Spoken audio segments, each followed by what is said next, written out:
Let's get started. The truth that sets you free may also tear your life apart. Ladies and gentlemen, here is the find of the century.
trouble.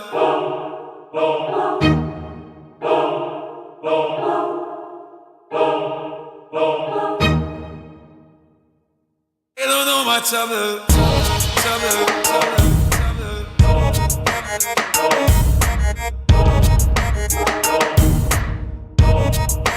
you don't know my trouble, trouble, trouble, trouble, trouble, trouble, you don't know my trouble.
You don't know my trouble, trouble, trouble,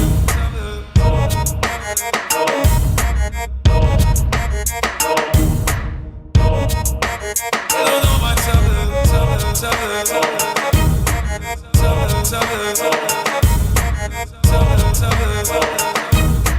trouble, trouble, you don't know my trouble, trouble, trouble.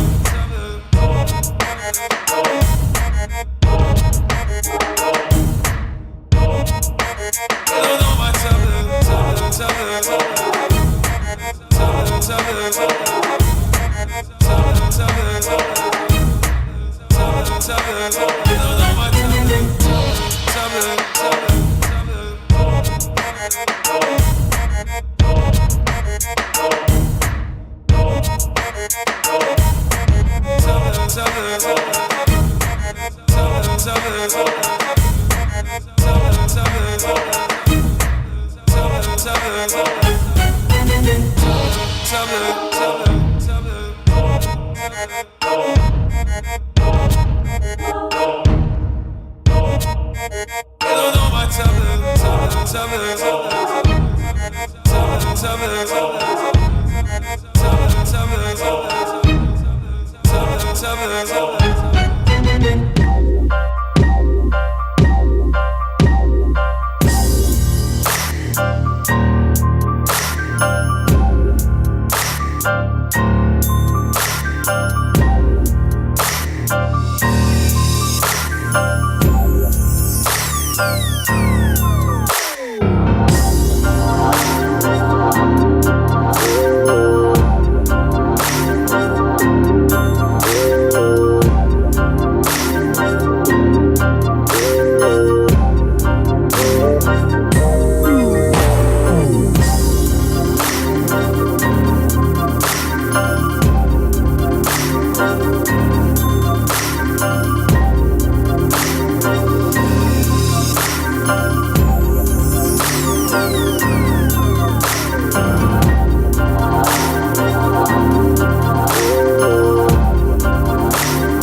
There we go.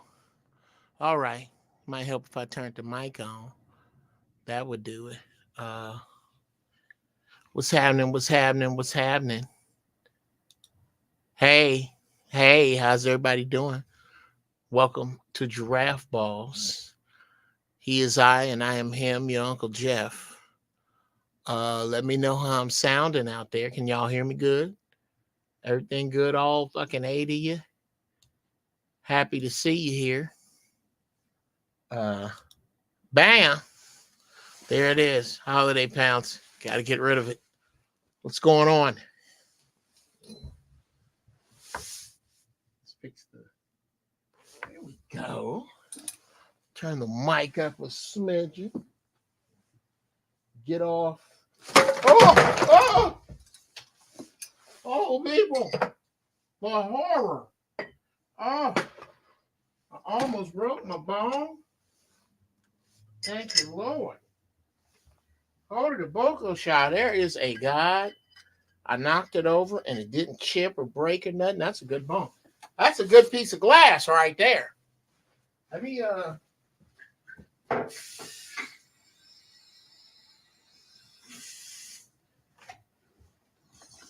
boy, that sucks.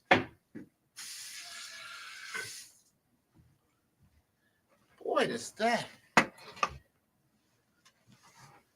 really kind of eats ass because I had the ice had it all chilled out. AT love in the PM stream. Yeah. Thank you, Jonathan. Thank you, AT. Hey, glad to see y'all. Yeah, had my shit all set up, man, and then fucked it up. How and again, how's the sound, Jonathan, Bruce, Mike, AT? How am I sounding out there, man? As I welcome you to Giraffe Balls, where we're gonna get high as giraffe balls and talk about a few things tonight. Yeah, let me know how my audio is doing because I'm kind of wrestling with it here. And sound green, video green, my man. Thank you, sir. Let's see. I don't need that. I need that, and I need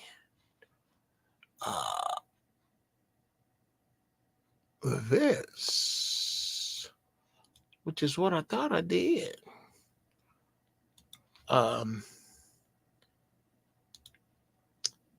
So much going on tonight, man. So much going on in the world.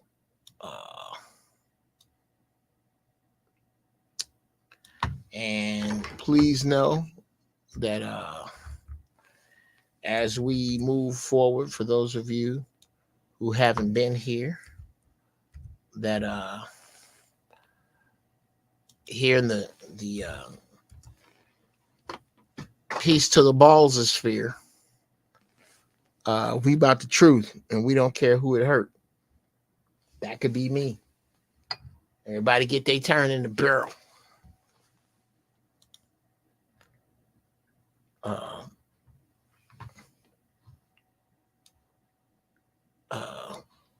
Next level MF say, shout out to Uncle Jeff. Stay spitting facts. My man, thank you. Thank you. Well, it's a fact that it's hot as hell in here. I'm just wearing this jacket because it looked good on camera. Matter of fact, I'm gonna tell Lady Love downstairs, Tyrone, she got to turn this goddamn heat down. Shit.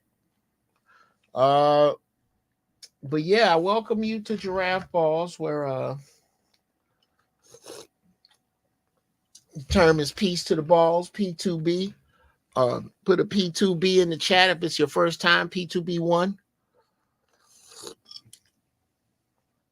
And put a P2B in the chat if you a regular, if you be up in here. Because I'm glad to see you all.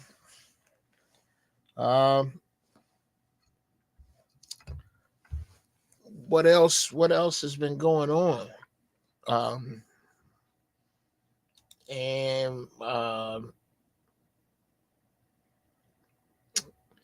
Yeah, let me know what you're smoking out there.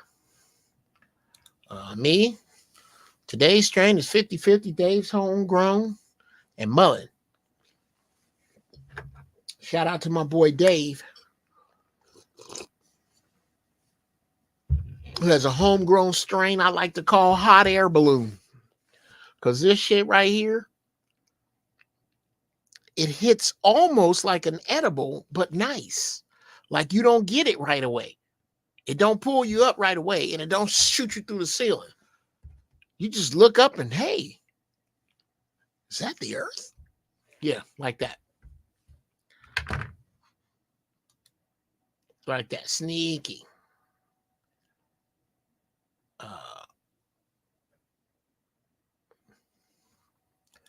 Oh, wow. This is my first time catching it live. I normally watch a replay. Well, welcome, brother. Welcome. I'm getting it all together, man. Welcome. I welcome you here. I welcome your input. I'm gonna open the doors up in this piece. Y'all can come through later. I'm gonna say my piece, and then I'm gonna get out the way and let y'all cast get down. Here. So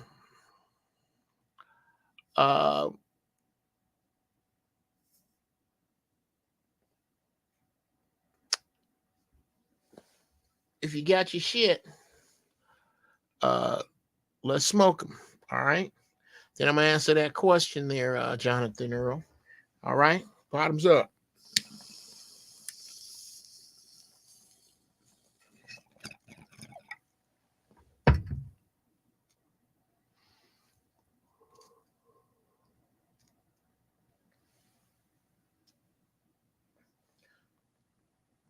What's up, unexpected? Oh, I did. I got a piece of stray glass around here. I do not like that.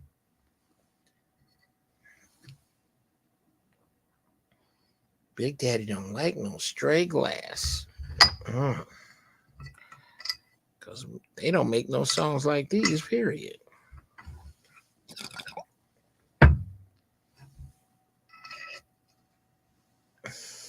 That's a reference a little old for y'all. But what up, unexpected? I say again.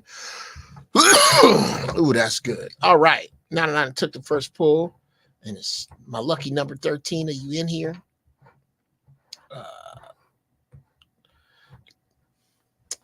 Thank you, Jedi Master Bruce.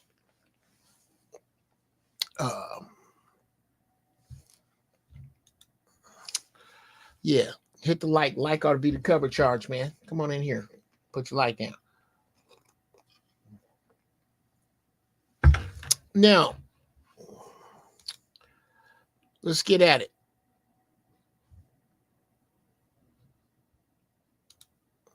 Today's get down. Black people.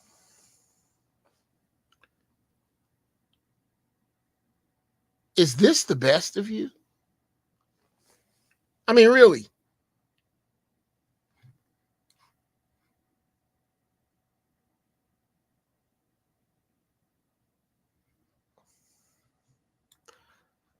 Is this the best of you that we're seeing?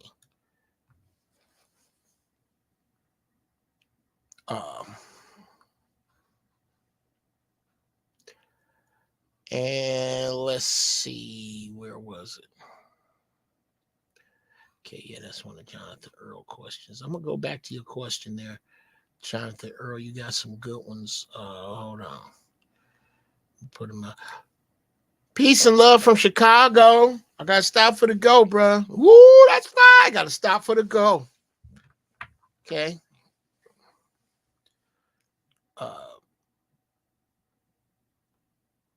Chicago is my first love, bro. At least what it used to be. Old Chicago, fun town. That's Chicago. I miss it. WFLD 32, Chicago. BJ and the Dirty Dragon, Speed Racer. Gilligan's Island. $6 Million Man. Schwinn. Man. I wish I could tell you. I wish I could use something other than words and pictures. I wish it was somehow I could make you feel and understand the love, the warmth, the analog of my past that was Chicago. So 72nd Woodlawn, you get the love, bro. 72nd and Woodlawn's over east. I grew up on 71st and Paxton, and then 60th and Damon.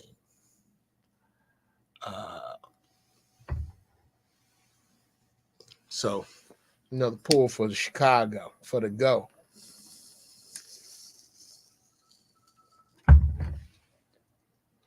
Always got to stop for the go. So, yeah. Let's get into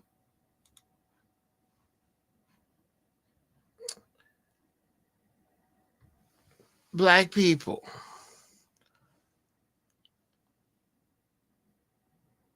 Is this the best of you? Now, this came about because, and you're going to hear this a lot, and you may see me soon on D.L. Hughley's radio podcast.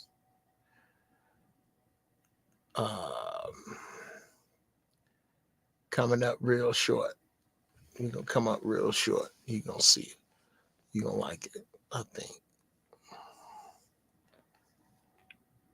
Now, I'm going to start saying the shit I didn't have time to say. Because first off, I'm long-winded. And second off, Black radio is shortstop radio. I call it shortstop. Oh, shit.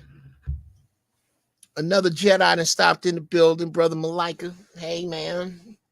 Eat a man. Another one. Yo, it's getting dope in here. I hope you cats can hang out through my talking.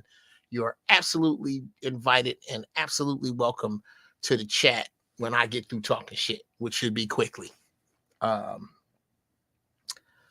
Matter of fact, I think I'm only going to talk shit for like a half hour, which is going to put me right at the hour anyway. Evo Sousa, what up? Sosa. I fucked it up. Anyway, I'm going to start saying the shit I didn't get a chance to say on DL's show. You're going to hear me speak on shit.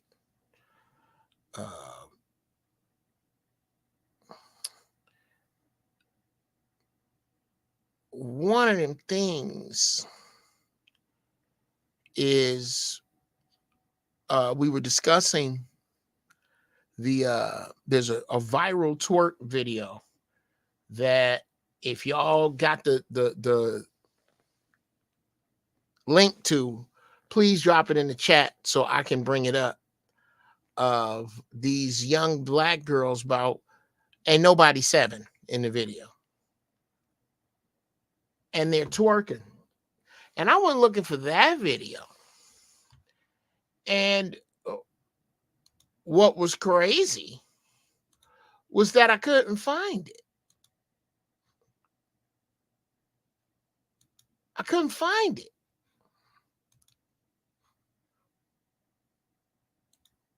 It was because there were so many other videos. Here, we're gonna rock this one in just a second. I got to get my shit right. I can't just throw it up like that because I'm not trying to get it pulled down. So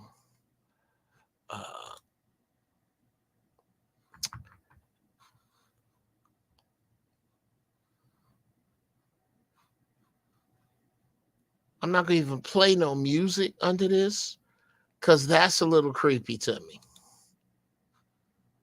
And I'm gonna mute this music because what it's about is these children being taught what you just saw. I'm not going to even run it again because it felt like child pornography, to be honest with you. It's fucking creepy to watch. It's creepy to watch. The hypersexualization of our children now.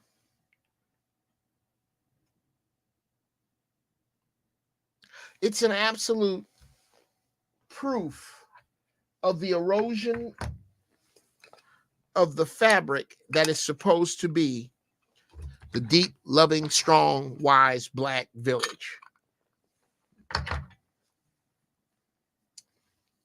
It also earmarks something that brings me such joy: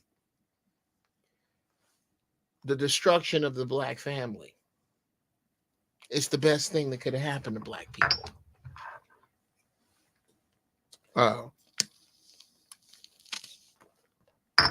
In my opinion, it's the best thing that could have happened to us.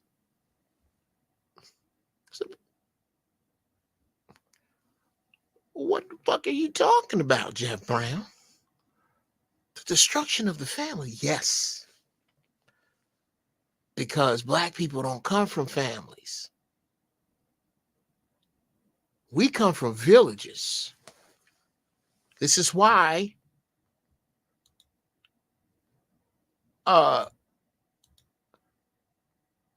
the adults' words weighed so much. What the adults had to say weighed so much. Their disposition. Oftentimes, some can see it as a mistake, but they weighed so much because we held in high regard taking care of our children. And I can promise you that when I was growing up,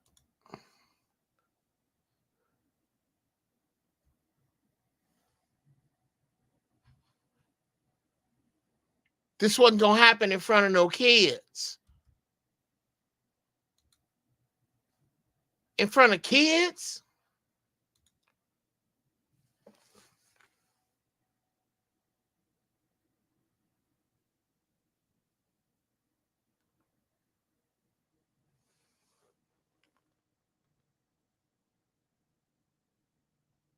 Kids.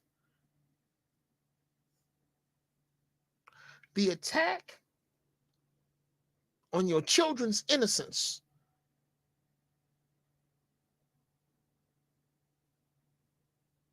by your oppressor is wide open. The thing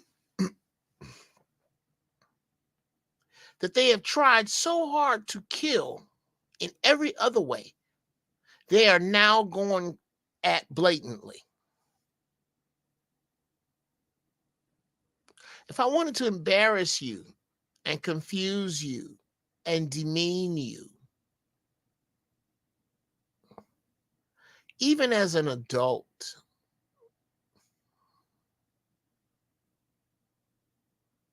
If I was denying you food, if I was saying horrible things about you, beating on you, and had you hostage,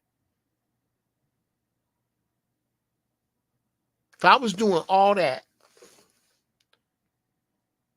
do you know how much that would be trumped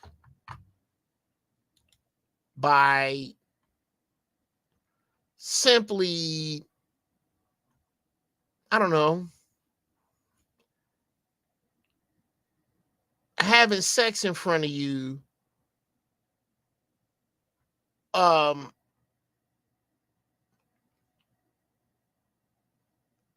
after, right after doing all that shit to you. I done starved you. I done beat you. I done spit on you. And now right in front of you, I'm just going to start fucking.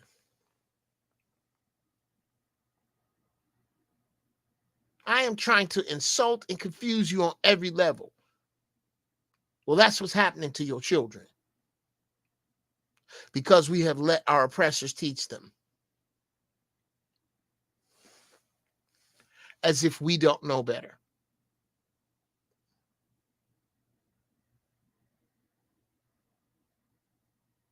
As if we literally don't know of better to say, of better to think, of better to teach.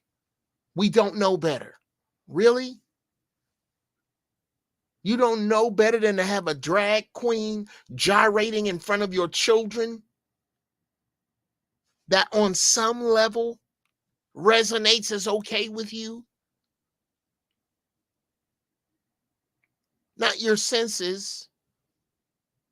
Have you taken leave of your humanity? That you think it's okay? Your children are supposed to represent the best of you, the best you have to give to the present, the past, and the future.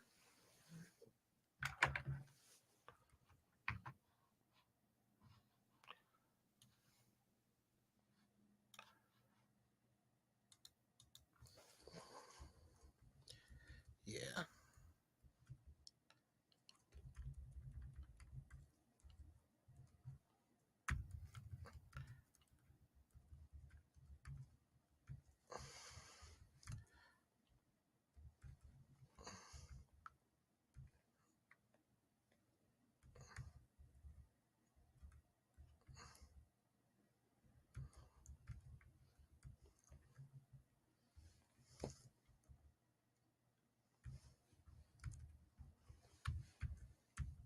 Yeah. Make sure I got this all spelled right.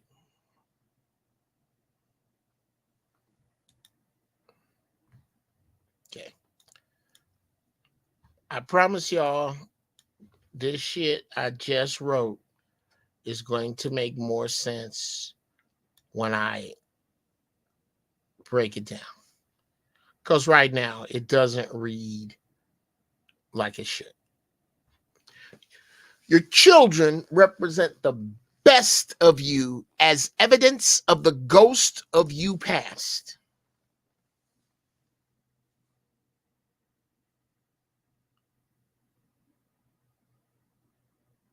Let that sink in. Your children represent the best of you as evidence of the ghost of you past.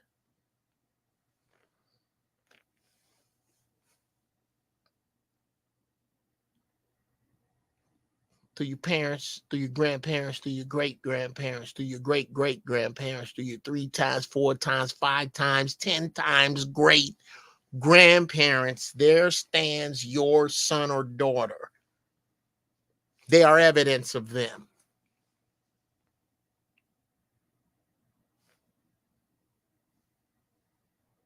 They represent the triumph of a bloodline, regardless to who cheated on who.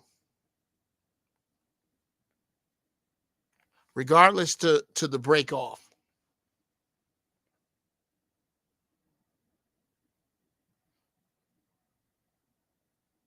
Man, am I having a great idea for a movie right now. Regardless to the break off.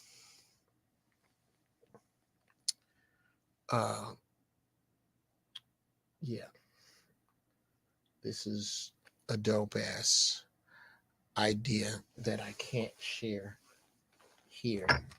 I'm just gonna write that on this shit right here. Catch them at the end of the Vine family's lineage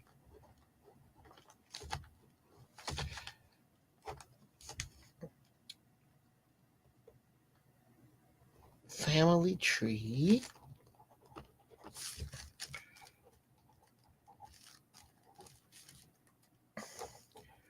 links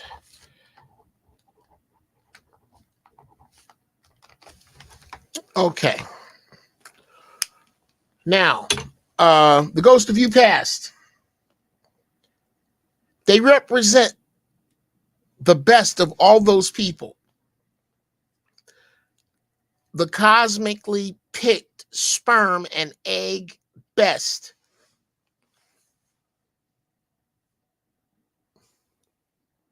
They're also supposed to represent. No, don't get ahead of yourself. What they bring forth from that. You know how you always hear that trauma is genetic? Well, so is triumph. Let's focus on the other shit that could be or is or should be focused on. If it's not, the other stuff that comes through from trauma, we can all agree. I mean, from genetically from your past, we can all agree that trauma does, that we carry trauma. 100 times we didn't heard that. Is it possible we carry triumph as well? All of your triumphs are in that child. And your parents, and your grandparents, and your great-grandparents, and your great-grandparents times 3, 4, 5, 6, 7, 8, 9. All of them are condensed down into that child somewhere. He or she is going to cosmically plug into one of those triumphs and be passionate about it for a reason.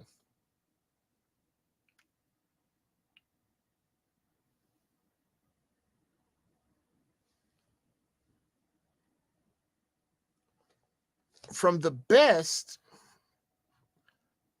of your children's past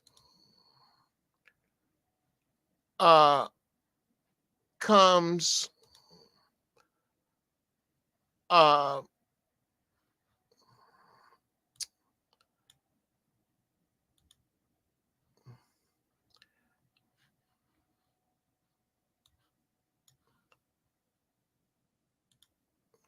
let's see, no, don't do that.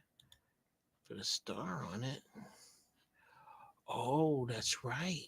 So now you don't get to. Oh, yes, you do. Okay, there we go. I have to talk myself through this stuff, people, because if I don't,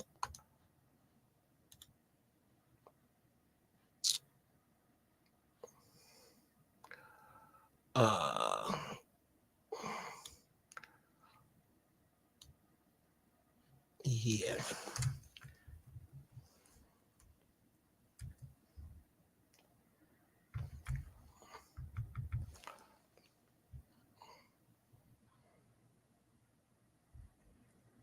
There you go. Now, your children represent the best of you as evidence of you 2.0. It's always 2.0 and 1.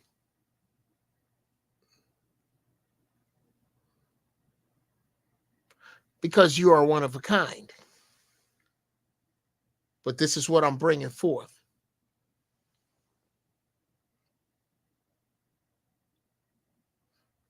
You gonna let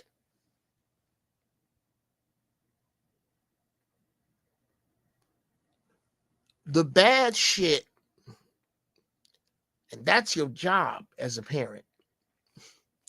Your bad shit from the ghost of you past. My daddy used to beat me with his fist.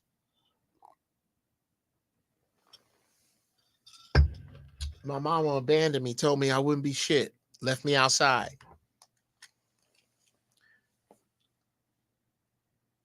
My father molested me. My mother molested me. My uncle touched me. My auntie touched me. I was yelled at. Whatever you bring from back there,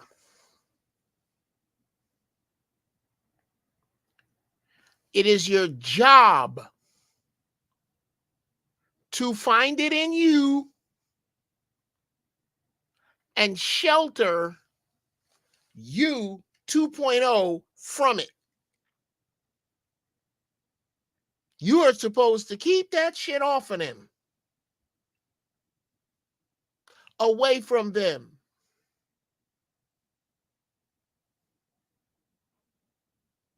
That's your job.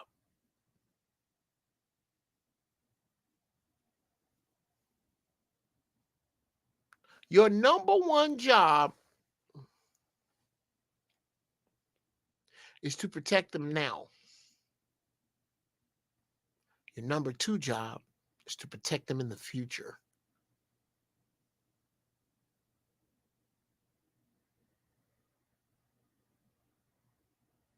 That's it. So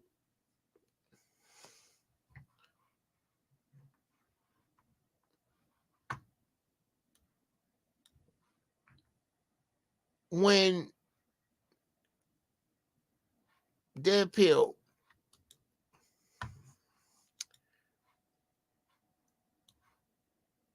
when you let your children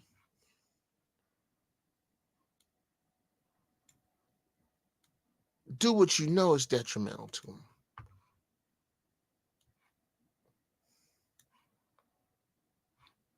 do what you know is going, you know they little asses need tearing out the frame. Which again is an issue with me raising kids now. Because I believe in whooping kids' ass. I believe kids need their ass toe up from time to time. And as soon as society collapses, I'm gonna start doing exactly that. With the kids I'm around, I'm gonna wait till it ain't a crime, because that's coming up, and you're gonna start getting your ass whooped again. Watch. Mark Uncle Jeff's words: ass whoopings ain't gonna be legal forever. They're gonna bring them back.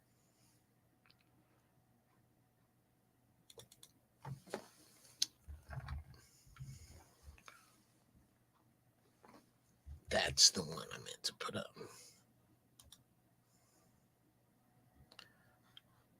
Yeah. Now.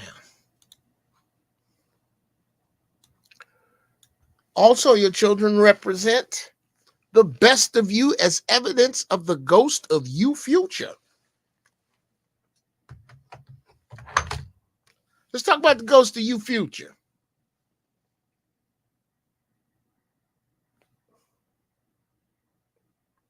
You can't give a damn about the ghost of you future if you think it's cute to teach your daughter how to twerk.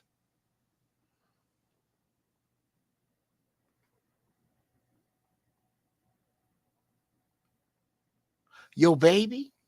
Isn't your baby supposed to represent the best of you? The best of what you can give to wear, eat,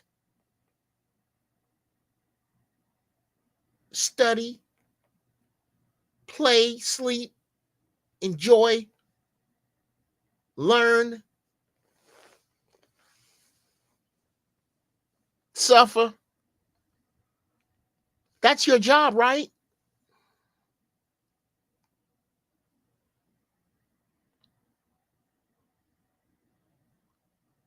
It's to make your children represent the best of you.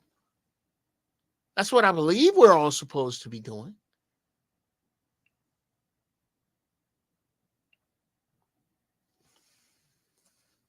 But is that evidenced here? Is that truly the best of that mother? Has she been put on alert that that's her job?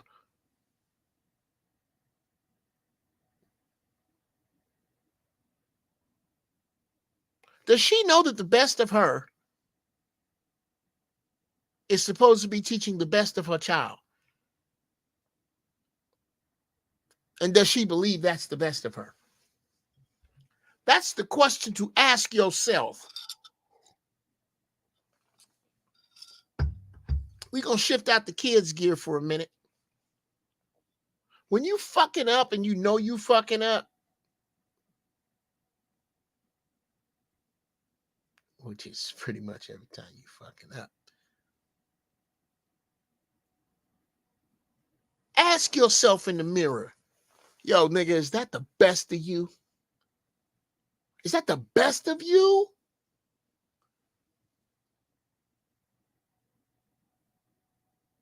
Is it the best of me to teach my child something like that?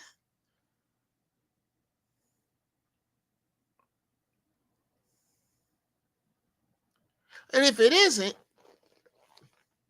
where is the best of you? If there is better and you know of it and you're not doing it. If you don't know it, what if you don't know of it? You know what that means? The answer is yes to this question. Is someone getting the best, the best, the best, the best of you? They ought to sue me for singing their song. Sorry, guys. I love the Foo Fighters. Love the Foo Fighters. Sorry, Dave, especially because he kills that song. It's a Foo Fighters song, and they got a lot of songs that the title of the song ain't even in the lyrics, and I think this might be one of them because it's someone getting the best of you is not the name of the song, but someone's getting the best of you, and what are they doing with it? Maybe it's the media that's getting the best of you. Maybe it's your surroundings that's getting the best of you. Maybe it's the ghost of you past that's getting the best of you. Maybe it's the triangle offense, your mama, the media, and your manless friends getting the best of you. But whatever it is, it's not your baby.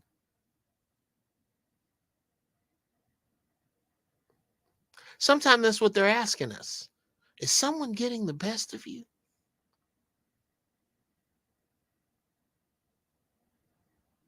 Because it ain't me.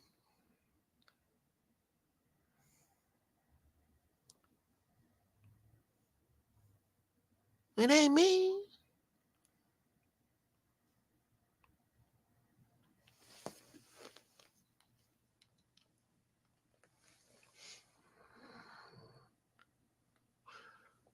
Black people, start asking yourself, what's getting the best of me? What's getting the best of me? The best that I have to offer.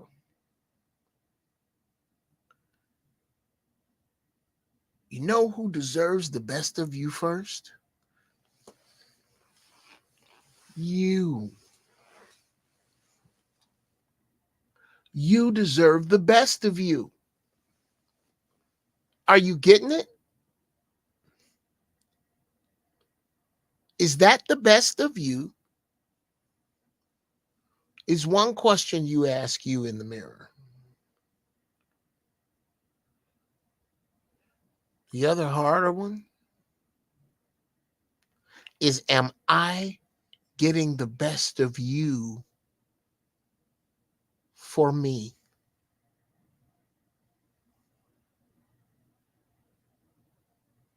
Yeah. I can smoke a bag of that. Am I getting the best of you for me?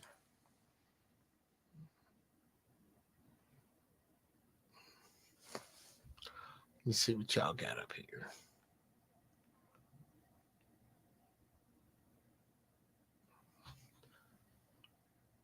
Okay, well,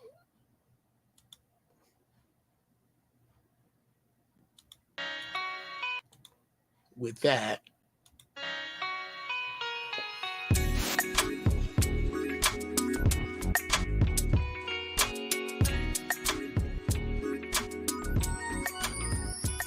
how's that, y'all?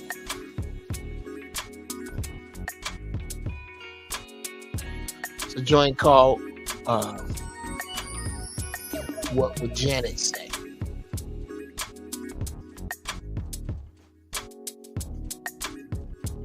Also mine.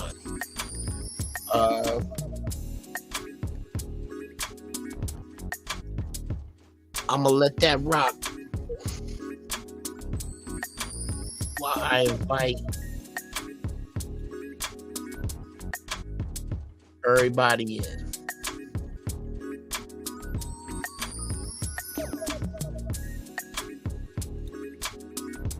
Okay. So I get that to the comments.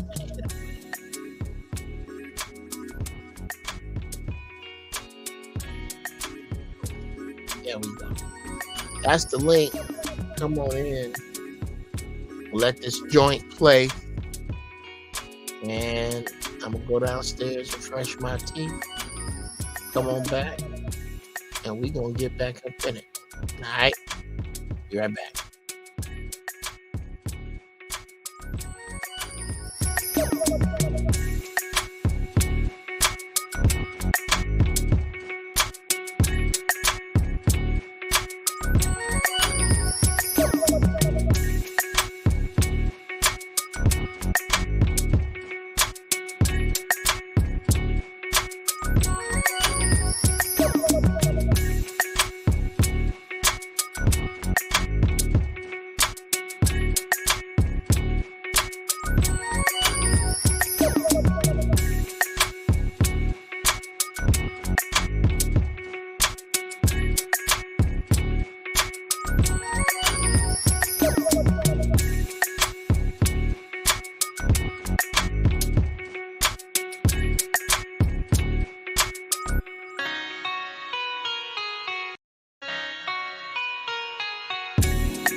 Yo, I am back.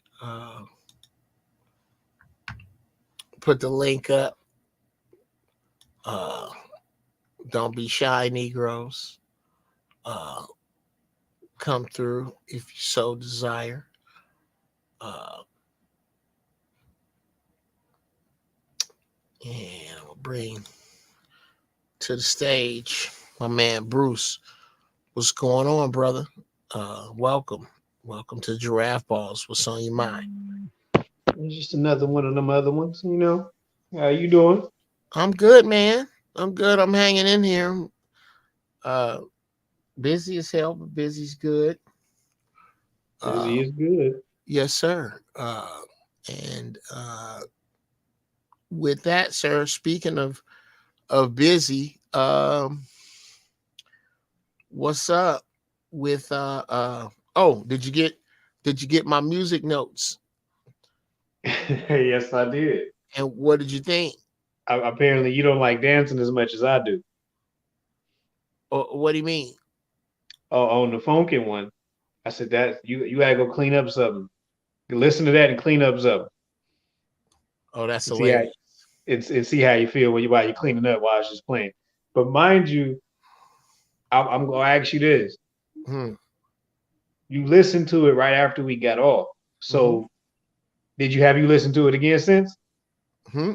Twice. Oh, okay. All right. Because I don't think uh uh like I said, it's I dug them both. Uh, it's just where they resonated with me. Uh, Hmm. like I just heard the sounds in my head a certain way that I'm not gonna give away too much, because it's your shit and it's dope. Uh, um, I just heard it a certain way immediately. As soon as I heard it, I was like, yeah, that sounds like so and so.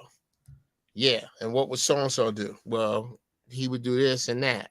Oh, okay. Okay. If this was his track, he would do that. Gotcha. I get what you're Yeah, you saying. gotta explore that. Whether you stay over there or not is that's up to you.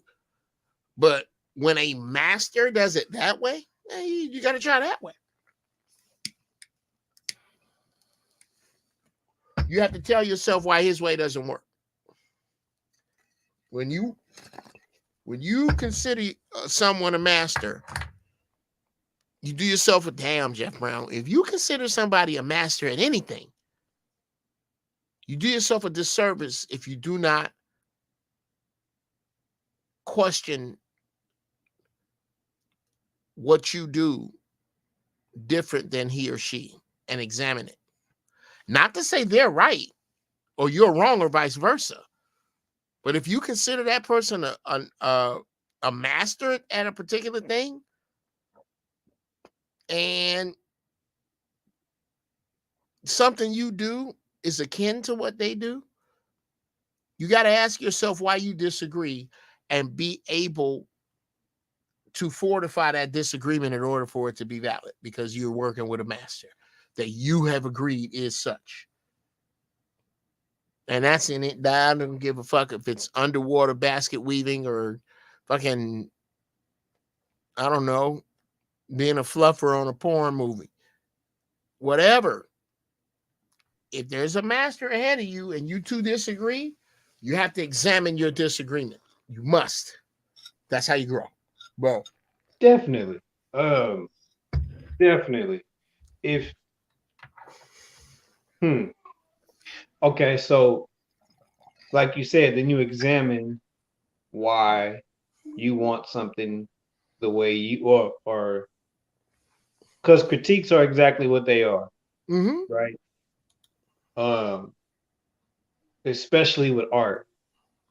Right. Right. So, Super. Yeah. Come on.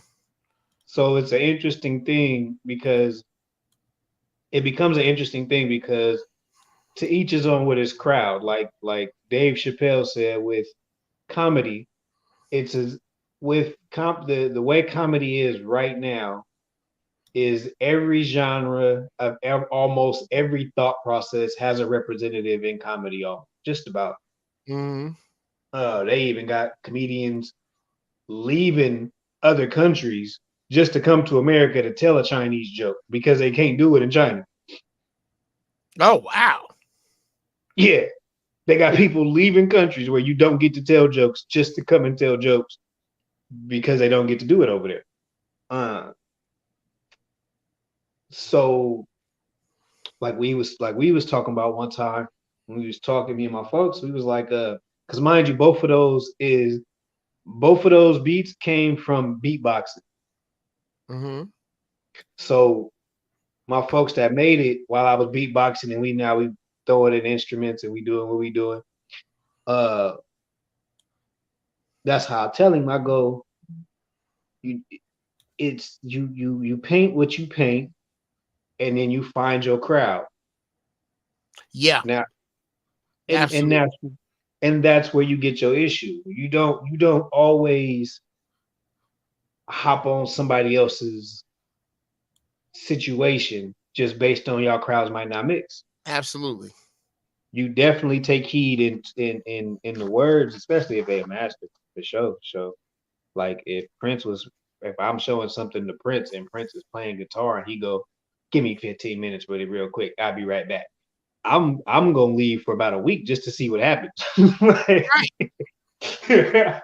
I'm gonna leave that with you. I don't expect to hear from you. When you done, you done. When you done, yeah.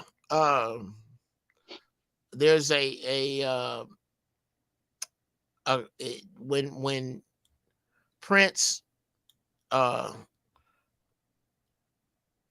presents George Clinton and inducts him into the Rock and Roll Hall of Fame. Oh wow, He's I missed that. Oh, I missed bro, look that. it up. Just look up Prince George Clinton Hollywood Walk of Fame. I mean, Hollywood Walk of Fame, Rock and Roll Hall of Fame. Um, and as a bonus to shock your mind, look up the track by Prince called Paradigm. It is Prince and George Clinton on one of the funkiest tracks ever made. It's ridiculous. But then again, I am musically, Prince does no wrong to me. So Did you say no wrong? no wrong. Prince does no wrong musically. I have That, that's never heard. I have that's never heard it. interesting. What's that? I said that's interesting. I have never heard a track from Prince that I went, that's too much of that. That's not enough of that. I wish that was longer. I saw this coming. I feel like I feel like the talking in the middle of Lady Cab Driver was absolutely horrendous to the beat. Makes me upset You every mean time I hear it. when they doing it in the cab? Yes. And this is Yes. for the man. What? Yes. Young man, Yes. Because now I can't listen to it in the car with the kids in the car, and I got to skip this part because I just want it to be funky. I just got to skip this extra part. I don't want to hear. Listen, when Janet Jackson did it in the middle of her song to the end, that's fine. That's fine. It's Janet Jackson. She making random noises, and I can't listen to that. But that's at the end of the song. This is in the middle. Did not appreciate it in the middle of the song. okay. Well, I can give you this. Uh,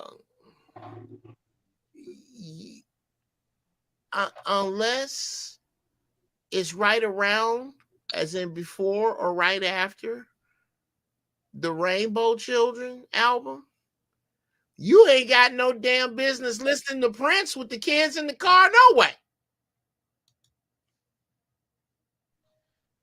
Uh, I'm just saying that was nice and cool, and that just came out of nowhere.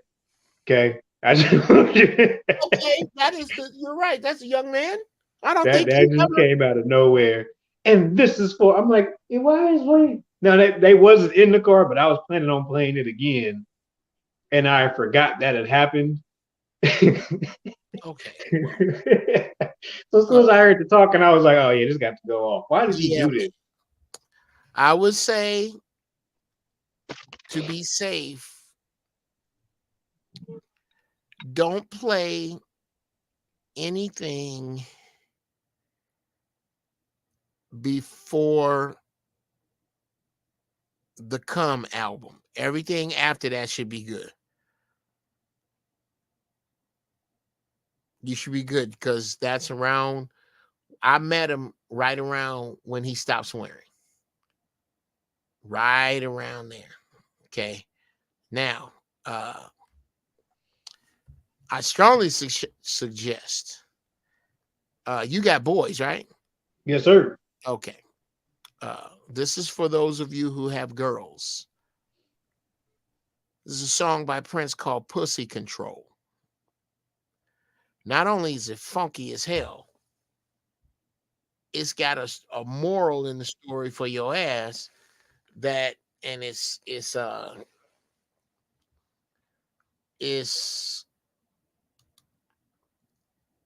graphic, but man, does it tell the truth.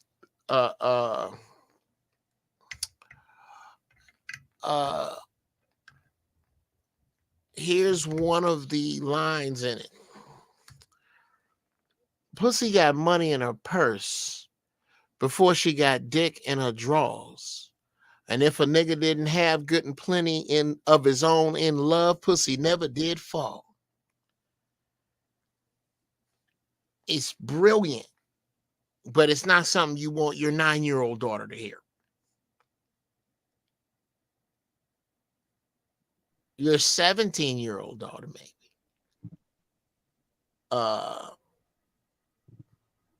But yeah, you gotta draw a line with Prince.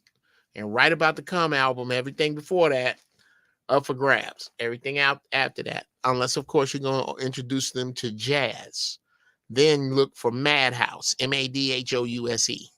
That is. You can't let them see the album cover. Of Madhouse? You That mean beautiful- that's a girl with an umbrella? with the big old beautiful titties? Yes. Oh, who is that?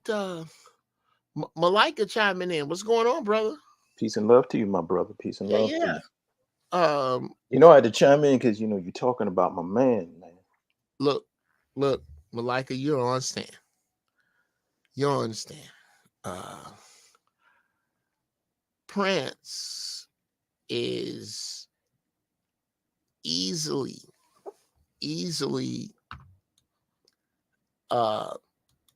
found, easily heard in the top of my music influences. No question. No, not hard, not hard to make out, not is that Prince? Is that no? Is Can I say something to you though, Uncle Jeff, and to the Yes. brother on the panel? Sure. Since he passed away in 2017, there has been a great big crater missing of musical creativity in the world. Oh, sure. Well, not only, You mean since they killed him? yeah, I don't know nothing about him passing away. I remember him getting on a plane with a motherfucker that didn't like him about 20 years before that. And then and before he got on that plane, he was doing the whole show. All of a sudden got on the plane, and was dead before he hit the ground. I remember that. I don't remember him passing away. I don't remember him like being asleep in his own bed. wait a minute. Are you saying they took the body from the plane to the elevator? I'm saying, the FBI said if you want to know the truth, ask Dick Gregory, right? Mhm. Well, Dick Gregory said that white man on that plane, the president of Sony, killed that man. You think because y'all had a grudge and you won the fight 20 years ago that the grudge was gone. So now you all buddy because you a Christian and preaching or you a whatever he was, Jew or whatever he was. You think it's cool, all is forgiven because it was so long ago. But this type of evil don't forgive shit, especially if you win. So that's how a whole healthy man that was good the day before ends up dead. I forget exactly how he said they did it, how the autopsy said he died. They said Right they said it was an overdose of Fentanyl mixed with oxycodone. The same way they killed Michael Jackson, but his what's the name ain't his doctor ain't go to prison or serve a day either. So, you know, I'll be feeling some kind of way when somebody say something like that because I missed my Michael Jackson and Prince concert. Nigga, I'm mad. I'm gonna be mad for the rest of my life about that. Oh, you never got to see the one of them live. I never got to see neither one of them live. And when they was doing verses, remember before the niggas sold it because niggas ain't shit?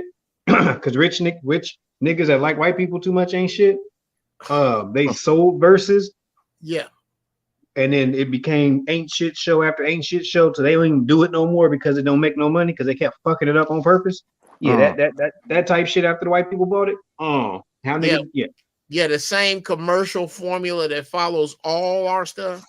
Yeah, and you goofy niggas sell it, but all right, whatever. So now our culture is missing a whole situation. I didn't get my show. I just didn't get my Michael Jackson versus Prince on stage having fun. We ain't got a rivalry no more because we too old.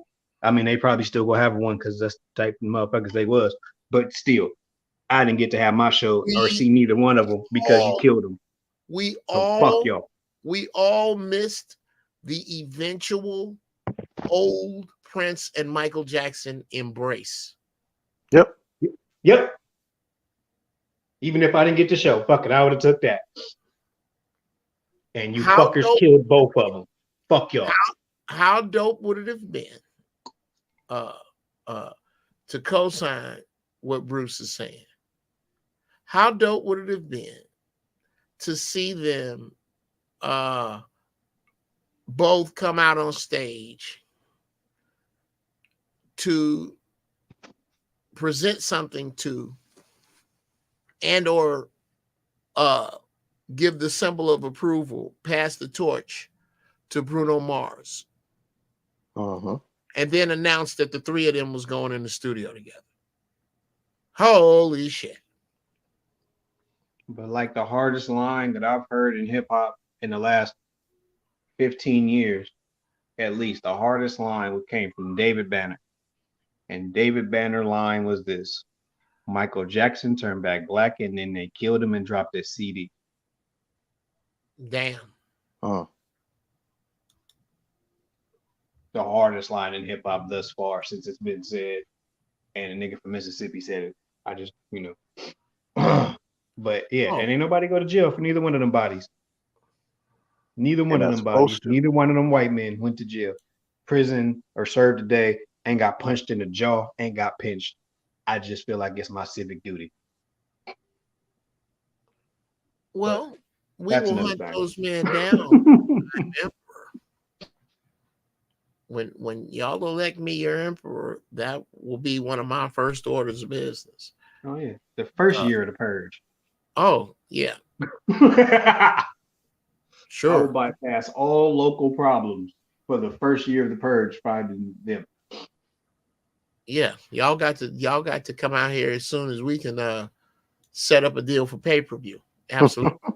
Yeah, for depriving me of my Purple Moonwalk album, nigga. I am highly upset. Forever. Oh, that would be dope. The Purple Moonwalk album. Now, let me introduce to the stage a devil dog that's been MIA, man.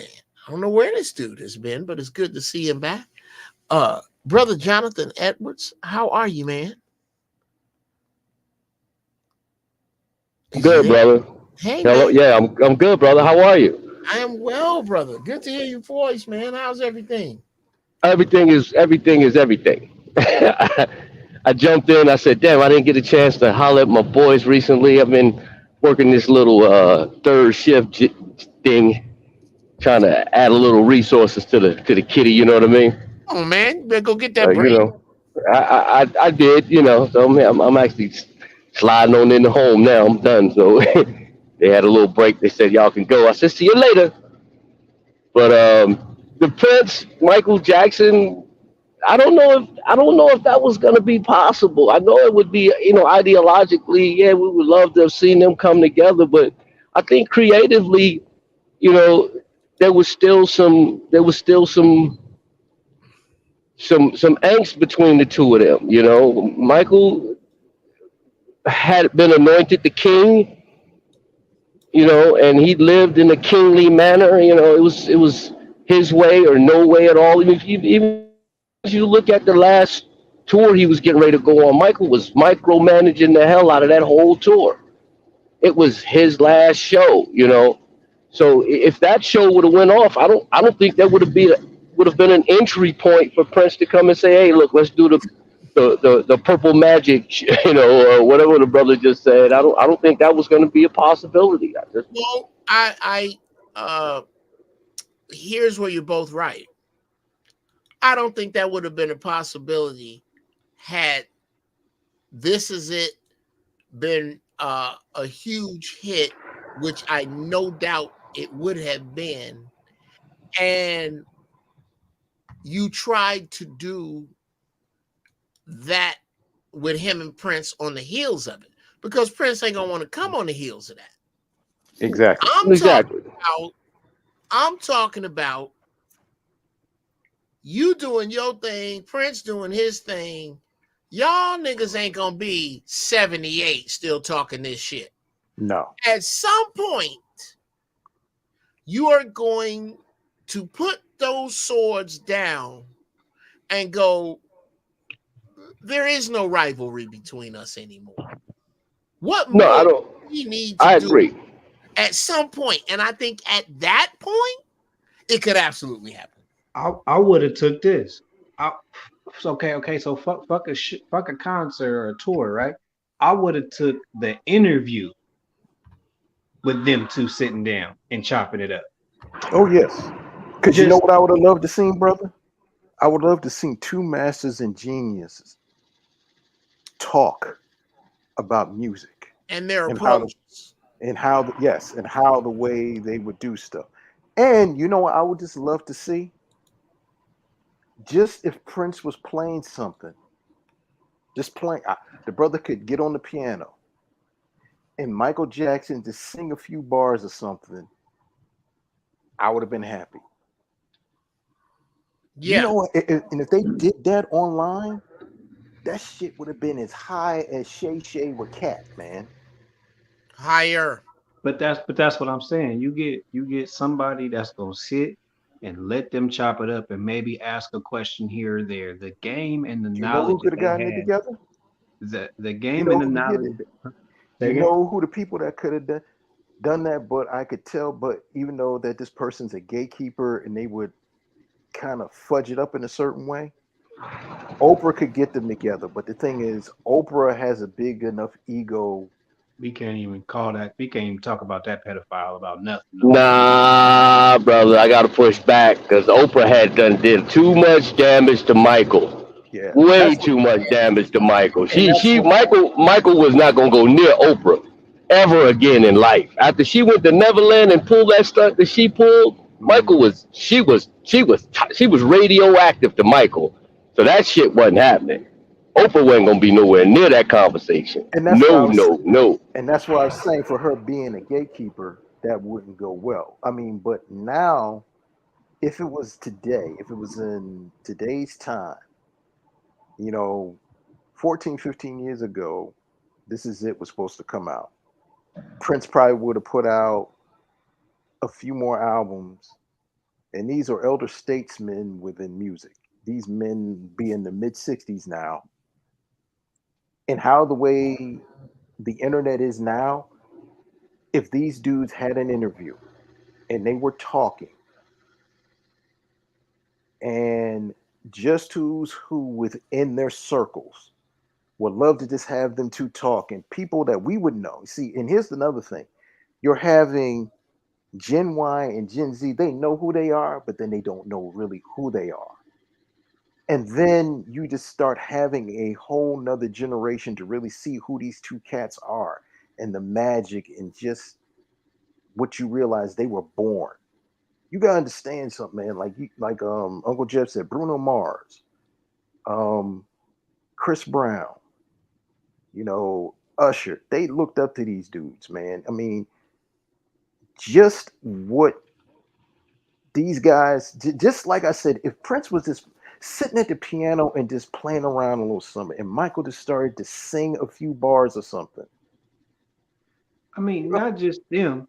See, I mean, I not to mean to cut you off, but like not just them, not just the niggas the dudes that's in they genre. Everybody looked up to them. Anybody Exactly. that played any one verse, my kids are going to. My kids right now can get in the car. If I ain't gotta, they ain't gotta get in the car. I can turn my radio on and I'll start playing some Michael Jackson. They gonna come out here and dance. They know it. Hmm. And my kids are very particular. I don't like that, Dad. And they mean that every time you play it, I don't like it. I'm just gonna walk off and go play with my toy. They will come out here, regardless of seeing that man dance or anything, and will immediately jam or tell me to play it again. Everybody, they have you seen the story of DMX talking about how he met Prince? And, No. Absolutely. you know what I'm saying? Absolutely. It didn't matter who you was, you admired those two, Hmm. King and Prince, and and Whitney Houston across the world. That wasn't a. It don't even matter what generation you are. If you play their music anywhere on this earth, you know who that is. And if you're too Only young to know, if you too young to know, it's okay. 3 songs in, you'll know. you'll know. When you Yeah, get to beat it, any you'll three, know. any three. Yeah, you'll. No, I mean not any three, but I mean because you know No, there are songs that won't that you don't understand at first. You know what I mean? Yeah, Like, there's gonna be some there's but gonna be some soon stuff as you that make it around beat it, you know what's up. yeah, when you You get to know the what's up. standards, everybody's gonna know that stuff because it's universal music. But hold, I hold I, on, Hmm. I want to I I'm want to not. pose a question. I want to pose a question. Hold your question, and I want that Mhm. next. I'm not talking about who knows the song. I'm talking about here. Let me cheat a little bit because it comes straight to mind. Uh, there's a song written by Stevie Wonder and Mike Do It. It's called "No One's Gonna Get It." Right. I dare you to put on "No One's Gonna Get It." I'm gonna cheat again and use a duet that wasn't a huge hit but was a monster. "State of Shock" between Michael Jackson and And Mick Mick Jagger. Jagger. Yes. Yeah. Okay. But Now but I'm Earth not even Song. saying it like that. I'm saying it like this. When at my age, I was Mhm. playing it 18 for my dorm. I just kept playing Purple Rain for whatever reason. It was just my Mhm. kick. So then I had a movie night, right? And it's a couple couples on base because we pseudo military, so we stayed on a military base. Oh, And we okay. have so I not hijacked the room, but I got permission to have my movie night in both dorms, the male and the female. We all up in there, and we're watching, and like 3 out of 30 people have seen Purple Rain, What? right? Right. So they couldn't understand while I kept playing Prince. My headphones or whatever. I'm just playing it, and they just catch a snippet. So I'm like, we're gonna watch Purple Rain. Watch, bet. When I tell you after Darling Nikki went off, everybody that wanted to hump on somebody got up and went to their dorms. And I'm like, I had never, because I'm 18, so I had never seen that happen. Like to me, you hear, you play this song while you with your girl, blah blah blah blah blah, and I wasn't in the mood. But I'm watching women as he's doing this that don't know nothing about Prince cross their legs and look at Right? niggas real funny. It's just a very strange look. I'm watching as this man is doing the beautiful ones and legs are crossing and people getting a lot closer all of a sudden. And then people start disappearing. And everybody that's disappearing is a man and then a girl. Or the Right. girl and then the man.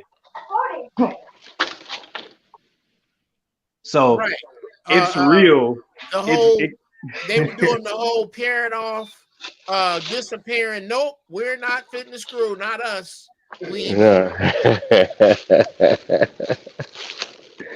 Been in that room before. Oh yeah, I tell But you, uncomfortable. I, You I ever think I think I think Jeff and I are the only two people in the room. I don't know if any other brothers' history that have actually met Prince. No, I've never met him. All right, yeah, so never met him. I used to live in Minneapolis, 1991. Oh, it was My banging. my ex-wife Baby, baby. she had a fellowship to University of Minnesota. So I was hanging out at the Glam Slam Okay. every Love Glam weekend. Slam. Okay, and when I tell you, I heard, listen, I heard Diamonds and Pearls before the album. So I heard this them. is around the Rosie Gaines, Kirky J Yeah. time. Yo, listen, it was, but MPG. yes, Yes. New Power Generation, that era, Sonny on the right? bass. Right. So now, what was going on was he would try new material, but he wouldn't do it in the slam. He would come in, play some stuff, and then go, "Oh, I'm going to so and suck the entire room out. Hmm. And everybody would drive through Minnesota in the snow following this dude to this little hole in the wall. And you had to drive like a maniac because it would be so small. The place he would be going to try the music in would be so small. They would have like capacity levels would be already you gotta maxed out. people on the way. So you have to do pit maneuvers and put people into the wall to get there. You know, it's like you're not gonna beat me there. So anyway, at that time we're ripping and running all over town following this guy play music, and I happened to get there right around the time he got there, and I'm at the back door of this place, and here he comes, and he goes, "Come with me." So everybody that was at that back door got sucked in with his entourage. Huh. And I just happened to be at that back door of my ex-wife, and we just got sucked in that room. Right? All right. And he starts playing Diamonds and Pearls. It's never been heard before. Huh. Sir, you gotta understand, this is new music at the highest level of new. This is straight out of his mind, basically. He just wrote this probably like a week before. Like he's trying it out. He ain't even got the melody of it together. Like, he's on the piano playing, boom, boom, boom, and he left that alone. He went and grabbed the guitar and he's doing some stuff with the guitar. He was just figuring it out. It was really like a studio session, but he's in a club doing this. So that level of creativity, I don't think Michael Jackson could match. Oh man, well, yeah. Let's to speak on that. So for him to sit and like pull out the piano and start playing and Michael jump in and jam, yeah, sure, if it's a known thing, but Brett was never the guy that liked to do his old stuff anyway. Well, if you've been to his concerts, Jeff, you know he'll break off in a session and go wandering off into his new shit, and you don't know none of these songs. Or do a whole set of other people's shit. Exactly. Yeah. No, but let's get back to Mike. Here was Mike's genius, and there's some of it floating around right now about like how he wrote the entire song "Beat It." The only part of "Beat It" that Mike didn't write was Eddie Van Halen's guitar solo. Right. He wrote the bass line. He wrote the way the drums go, the way the harmonies go, the words, everything. But how he did it was he would beatbox what he wanted. Right. And go, this is what I want. I'm not, he was. And the musicians in the room would have to figure it out. Would have to figure it out and play it. A friend of mine is a guy by the name of, no, let me use the word friend that loose, but we really, really cool. Greg Fillinganes, right? Who was Mike's MD. He and is on Off the Wall, Thriller, and Bad as the keyboard player. Nice. Oh yeah, Mouse is a monster. He's a fucking monster. If you put in Greg PHIL, it'll come up. Greg Fillinganes. Dude used to break that down how Mike could just hear what he wanted. The thing was, Prince could hear what he wanted, play what he wanted, mix what he wanted,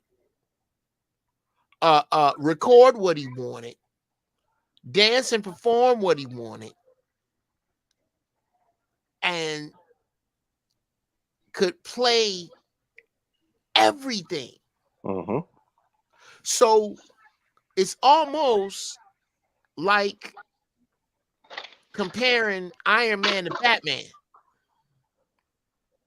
They're Yeah, different superheroes. I don't compare instruments because you love the saxophone, but you can love the guitar too, and they do Mm-hmm. two different things.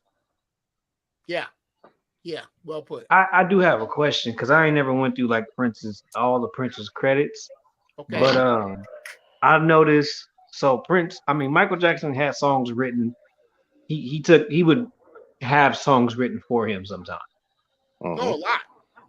Uh, so like Butterflies isn't his song. Like Right. that's No. just the easy example. Uh, but I don't know how often that would happen with Prince. Okay, I'll let you know. Okay. The song came off Emancipation, Somebody. Mm-hmm. That sounds more like a neo Mm-hmm. soul Tonight song. I wanna Mm-hmm. be somebody, A somebody. young brother coming up in the game. Prince heard the rough cut and he put that brother on and he made that song a hit. Off Emancipation, that was one of his biggest hits. Mountains, him, Wendy and Lisa wrote that. Um, let's Now see. was that for that reason or was that like All right, he here's would one just thing you do have to that? know. Here's one of the things that you have to understand when Prince was around certain people. If you take a if you go and type in Lisa Melvin, it shows like a year ago she has an interview and she's talking about how the way Prince was a sponge. Prince is a big Joni Mitchell fan. So was Wendy and Lisa. And Prince knows all Joni Mitchell's songs. And Prince would play them. And Jeff, you can go back. Joni Mitchell could play the acoustic guitar. So Prince meets Joni Mitchell. This is about when he's up around 1999. He meets Joni Mitchell and he talks to her and he's playing her songs acoustic. And she's like, oh. And then he invites Wendy and Lisa over to his house in Minneapolis. And Joni Mitchell's there. And they are big Joni Mitchell fans. So how he knew that they were big Joni Mitchell's fans, Wendy and Lisa will always give other alternative music to Prince. Prince was always like Prince could play anything. Prince could play rock. When you would hear him do sounds and do rock licks, like when you hear Let's Go Crazy, that backing is a combination of gospel and hard rock. So when you hear a lot of stuff, when you hear songs from the Parade album, um, Christopher Tracy's Parade, that's Mm-hmm. Wendy and Lisa Mm-hmm. putting that in. If you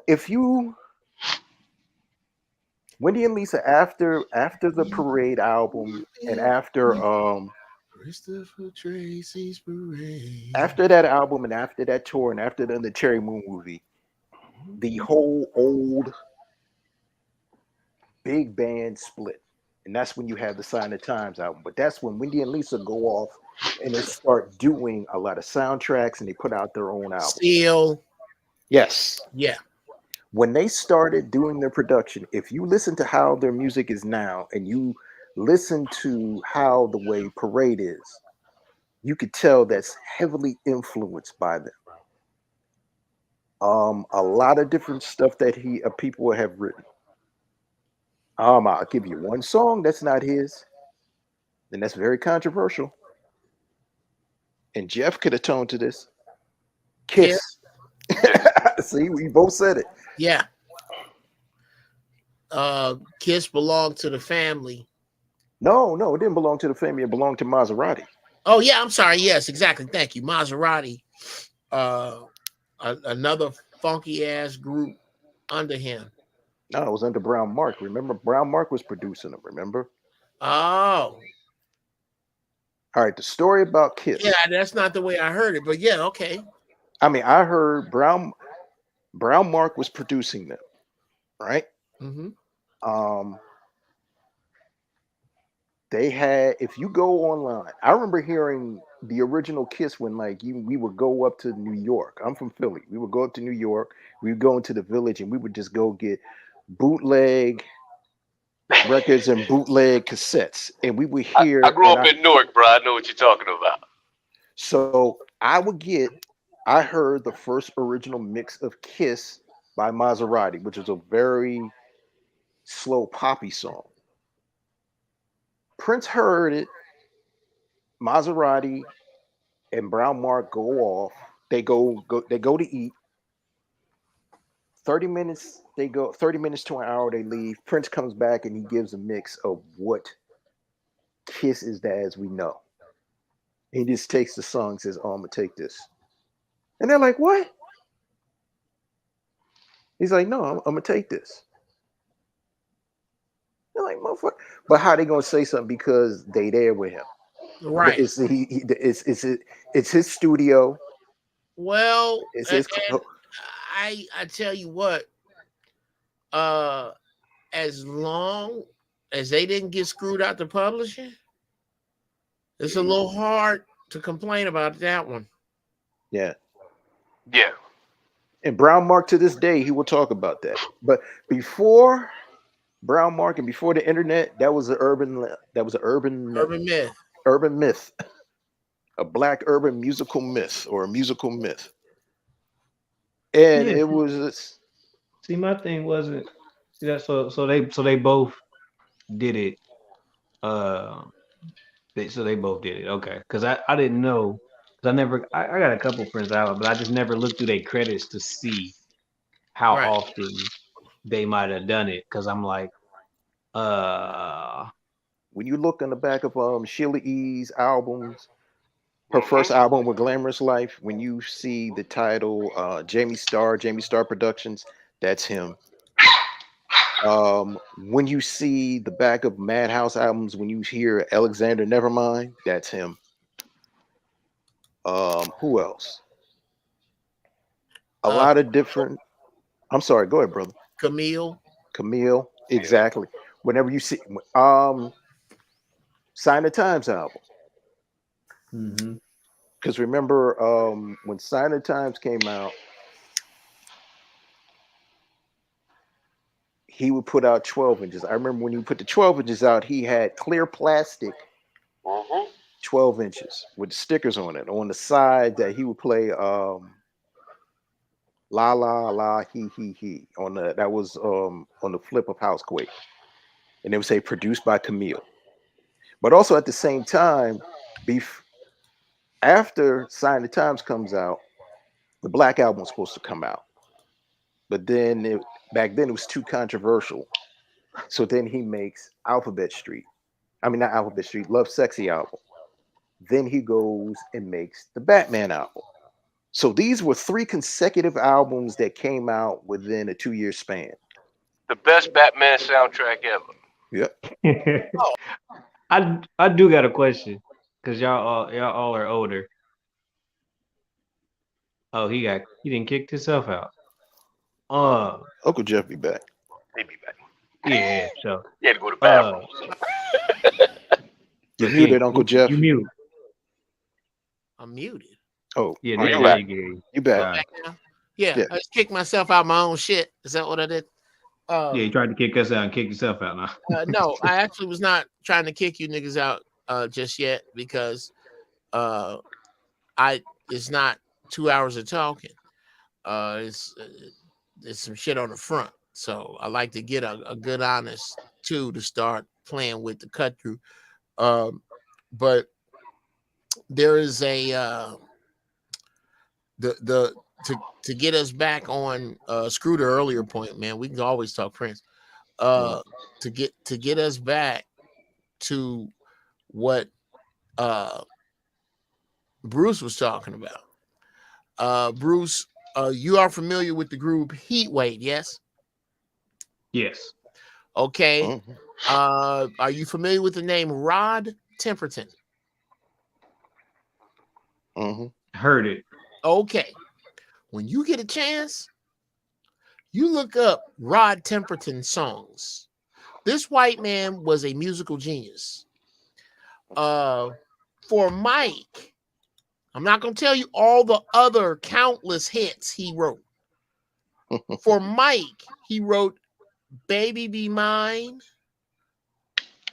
Off the Wall, Rock With You, Someone in the Dark, Thriller, Lady in My Life, all written, all these hits, the monster hits, not just some shit on the album, the hits were written by Rod Temperton. It's not his writing, but nigga, you gonna give a song to Michael Jackson? Mm-hmm. Rodney Jerkins wrote Thank for you. him. Teddy Riley wrote Remember the Time. Right. So R. Kelly wrote You Are Not Alone. He goes and gets the best writers and picks the best songs to sing. Marsha Ambrosius. Which is Jeff, Marsha to give some color to that. If you look at Rod Temperton in the same way you would look at Burt Bacharach. Yeah. Mm-hmm. Yeah. Okay, Burt Bacharach wrote everything for Dionne Warwick that she made a hit. Yeah. Okay, she had no career without that man. Mm-hmm. Yeah. So that's the level Never that. got a remix. Yeah, now she can do that, but you know, if she'd have did that, she probably would have messed up her voice. Okay. So like I was trying to say earlier, y'all older. So I'm gonna ask y'all, where do y'all rate Invincible at a Michael Jackson album? I don't know. I think Invincible was a filler album. Yeah.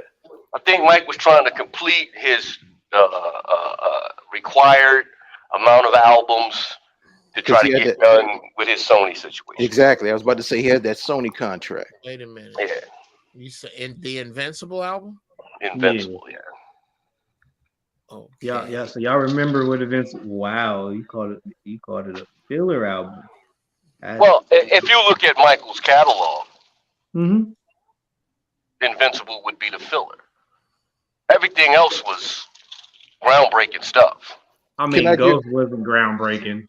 Can I give you a word? Can I come in? Come on now. You saying Ghost was a bit better than Invincible? Yes. Okay.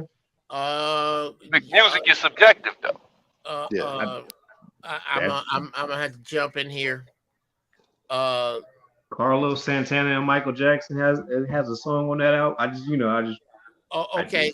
Ghost is better. Okay. Ghost. Well, I'm gonna have to. Here's the thing, guys.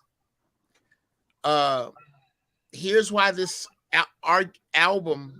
this argument is so hard to have. Not an argument. I'm just where you rate it. That's all. Okay. Well, we were going there, but then you asked a question: is Ghost better than the entire album of Invincible? Here's why that's a hard subject to have. Because Mike used to record 60 songs to get down to the 8 you heard. Right. So I'm looking at the Invincible track list, and I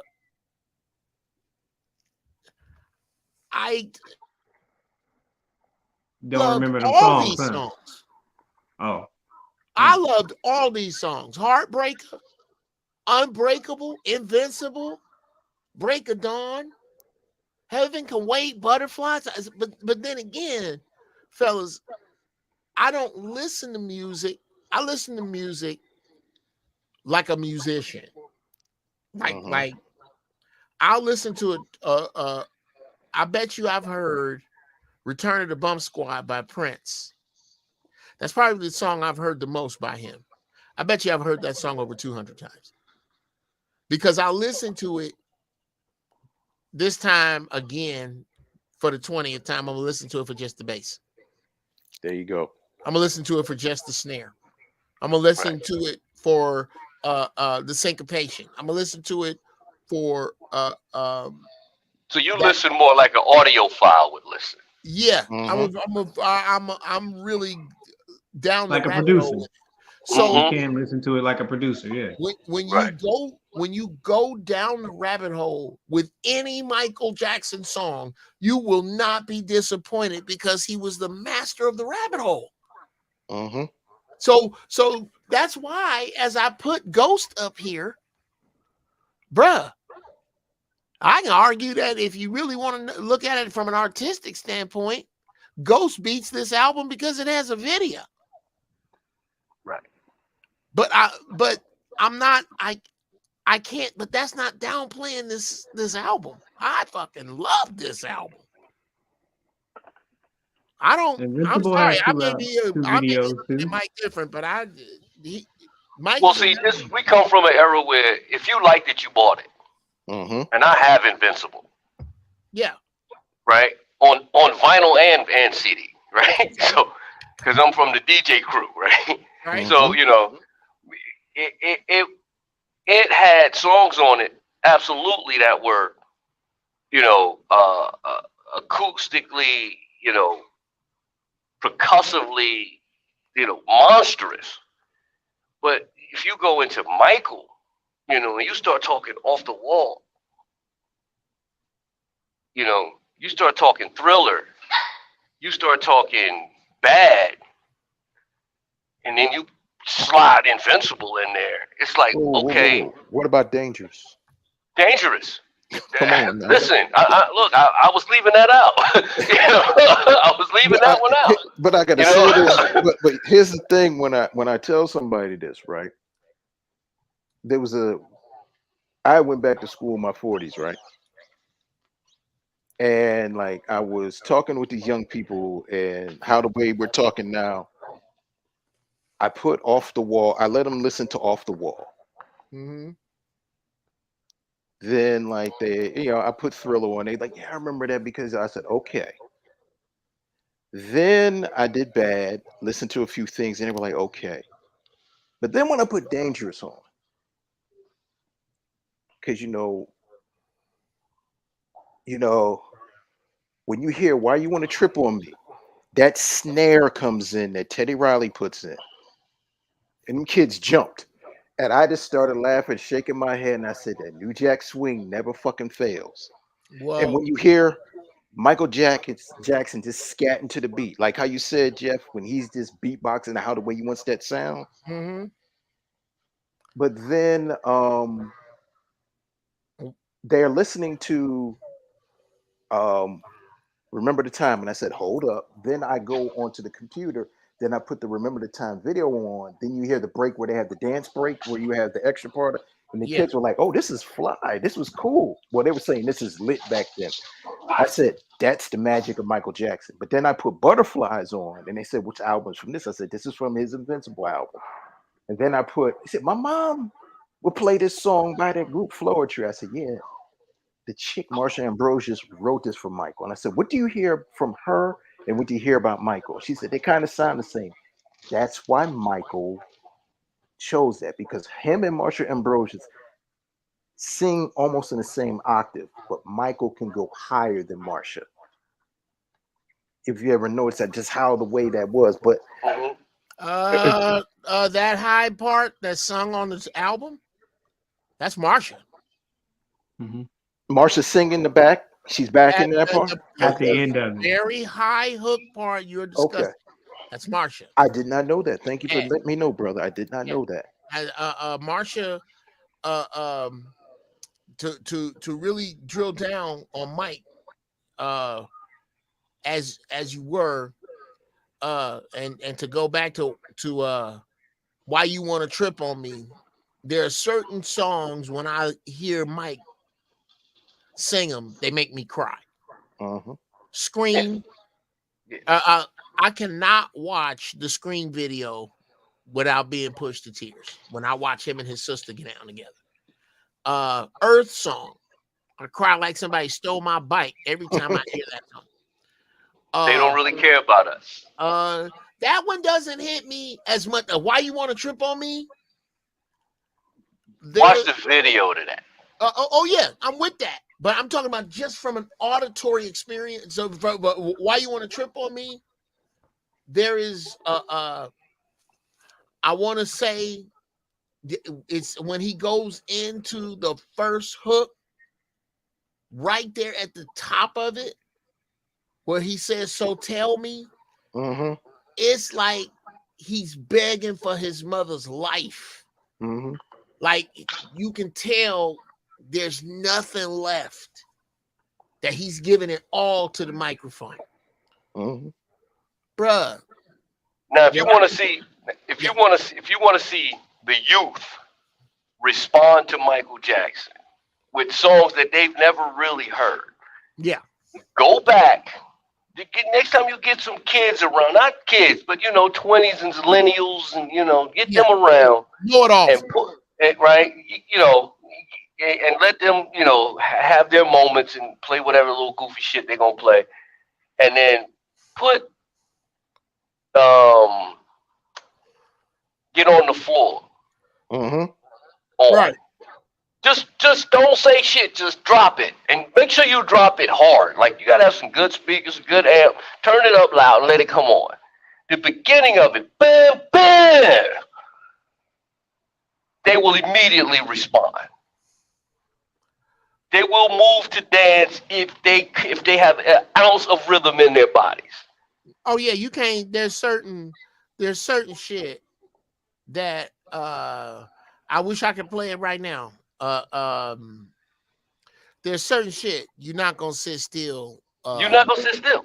Um um I dare, and for me, a lot of times they're obscure. Again, Return of the Bump Squad by Prince. If you put that on and you can sit still, There's something wrong with your freaking nervous system. there is certain songs. You got an auditory nervous You know what I disorder. would real Can I talk, say you know what I would love to do? Can I say Real something? talk. I would love to go to a graveyard with some funky ass George Clinton and just see what happened. Play Flashlight in the graveyard. Here's something I got. Yo, gentlemen, I'm gonna say this to Uncle Jeff, and I want you to see his face. Uncle Jeff, 779311. Okay. Baby, what's your phone No, number? just give me the first few bars, Uncle Jeff. Just give me the first few bars, man. That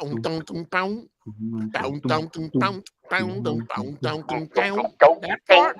Oh my God! Order the No, give me the drums, man. Give me the jelly bean. well, actually, Oh my God! I'm gonna put fair use. Yeah, that one was ill. But see, I hope he will not. But now Michael has Sugarfoot. Now see, hold on. So mine was my one, like Unc was saying, that my every time was Unbreakable. Okay. When he won his case, this is why I like Invincible so much. That's, to me, that's one of his angrier, like the songs. It's a lot more angrier because he had just won his case. All them cases was done. All that pedophile shit that people was putting on him was over with. He had just beat everything. So that I think Unbreakable is the second song. It's like immediately, as soon as the album come on, he addressed all the bullshit immediately. Y'all thought it was gonna be that easy, like y'all thought y'all was just gonna say whatever y'all wanted to say about me and do whatever I was gonna do when I was supposed to break. That message to me was that's my favorite one. That's one of my favorite ones. And then the other one, he definitely was saying something with that song. Yeah, the other one on that album is Whatever Happens, the one with him and Carlos Santana. The other message, so one message, Unbreakable is a message to the system. Whatever Happens is a message to the fans. So both of those songs, both of those messages, and he don't say it that way, but you after you listen to a song for so many hours and it's the same song, you get it. Like, yeah, that's for us. Those are for us. Those wasn't for nobody else. So those two, those two messages, I think that's why I fuck with that album so tough. So that's why that's where that question came from. There's a couple of them songs in there that's like, even the poetry in them songs is just ridiculous. Like Heaven Can Wait. That's that poetry in that song. If you just take the words out of that song, no beat, that's some hard ass poetry. Okay. Now this I'm hoping yeah, let me put fair use up. I don't know. What about This Place Hotel? Okay, hold on, hold your thought, because we are going to go down that we're gonna go deep down that road. Hold on just a minute. There it is. Okay. Now, with that running, hopefully he won't take this down. This is a homie. Shout out to Lil John.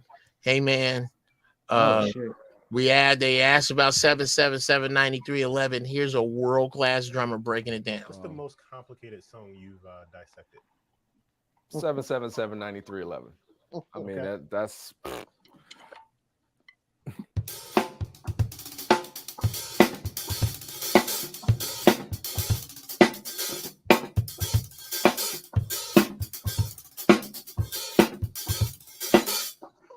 and I mean that might not be the total perfect rhythm that's playing, but that's pretty much close to what's going on that track, because it was programmed. The hi-hats were programmed on a Lin drum, right? And you know, the kick and snare is pretty much basic. Jelly Bean played the actual drum track, and then I know Prince and them put the electronic hi-hat on top with the claps after, you know. But Jelly Bean was playing.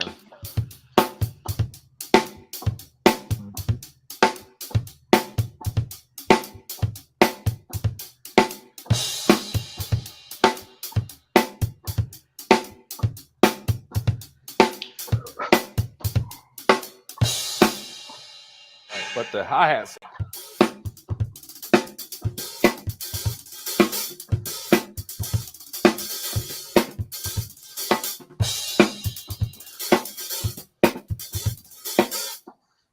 You know. So if you're playing that, so let's say, you know, you lucked up and you got the Prince gig, do you approach it the way you just played it, or do you do it the simple way?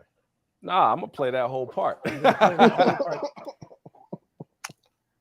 Because that's what they pay you for. Now, here's a funny thing. Now, imagine this. 30 years ago, 35 years ago, you seeing this 6'6" guy behind the track playing that, but playing that 10 times faster. And left-handed. Exactly. With the drum set up the other way. Backwards, yeah. Everything set up backwards. Jelly Bean is a monster drummer and a monster guitar player. Yep. I take nothing away from Jelly Bean, but when you see Sugarfoot, yep, that's what I was just about to bring up. Jeff, if you can, and I don't know if you want to interject that, but fair use, pull up Sugarfoot, break him down. Jonathan Sugarfoot Moffett. Yes. Most definitely a funky drummer. However, in my breaking down how he changed in concert, how the drums were set to I think it was Thriller. I think he was talking about Thriller. And whole layers of the song of the drum section are not in the original recording. Okay. It's the fact that he has his own sticks made where they got ends on both sides. Okay, I gotta slow you down. So that he can hit the snare and it will hit harder because he's got using the big end of the stick. That man, Sugarfoot, made Michael Jackson. I get it. Do you play drums? No, I do not. I just bought my grandson a pair. He's driving my daughter insane. He's 2 years old. He sounds like Sugarfoot. I love your enthusiasm for Sugarfoot. But I got to tell you, drummer for drummer, Kirky J. Oh, you taking nothing from them. And Michael Bland. No, John, what is that? Oh, God bless the dead. How can I mess? John Blackwell. There you go. John Blackwell and Uncle Jeff. Uncle bruh, Jeff. I can't. Hold on. Hold that thought. Next to Sheila. Hold that thought. I can't. I've heard them all play live. Mm-hmm. I don't think Moffett can hold them dudes, man, because Moffett is closer. He's stuck between to me when he chops. He's somewhere between Blakey and I don't know. I don't want to say Billy Cobham because they're too close together. He's between Art Blakey and Max Roach. He's real jazzy. Okay, He's got some nice chops. But Prince's drummers don't chop like jazz drummers. They chop like cosmic funk drummers. Yes. It's different. It's a different thing. It's a different thing. Michael Bland. Michael Bland is my favorite. I knew John Blackwell. But and when I say knew, met, was cool with, hung out in Aruba with when he was there. But yeah, Sugarfoot, funky. I have never seen anyone do the hi-hat stop the way Sugarfoot does. Okay, and I'm gonna look for that. If you can find a clip of it, I'll play it. My point is this: that Michael's approach to drummers was different. I tell you, here's an argument.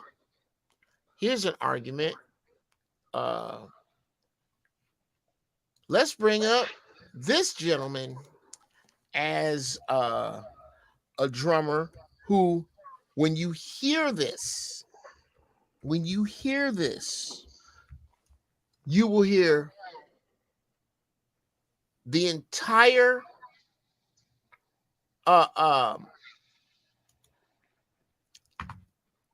the Minneapolis sound in its entirety from a drumming standpoint. If you listen to any early Prince, the only way Minneapolis breaks away, the only place Minneapolis breaks away from this sound on the drums, the only way they break away from this sound on the drums is if you count Jimmy and Terry when they leave to fuck around with Janet. Until then,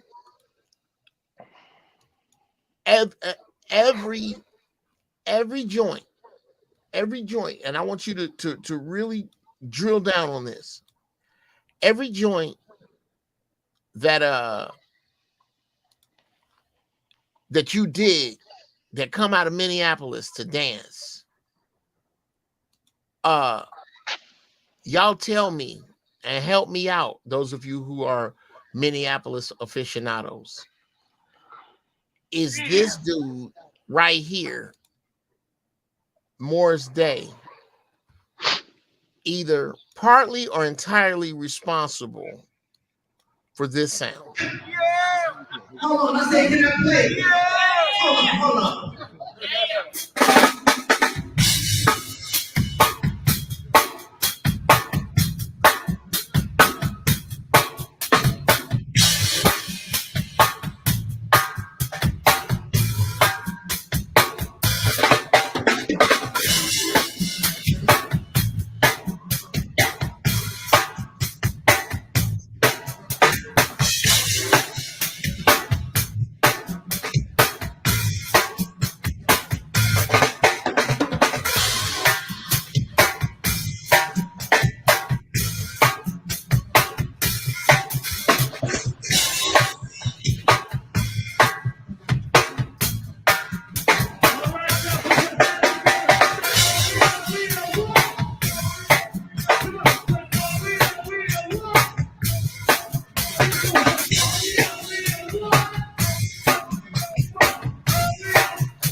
not the most technically proficient drummer of the bunch at all, But he was in the pocket. bruh. And the way that he accessed his cymbals. Listen to Irresistible Bitch. Listen to Lady Cab Driver. Listen to Innocent. By Alexander O'Neal. If you, that to me is the Minneapolis sound on the drums. And I'm wondering, is it something Morris got from somewhere else? Or is Morris entirely responsible for it? Because if you listen to Prince play the drums, he sounds like that. Well, also you got to remember, Grand Central, that was the first band. Him, Mars Day was the drummer, Prince was on lead guitar, Andre was on bass.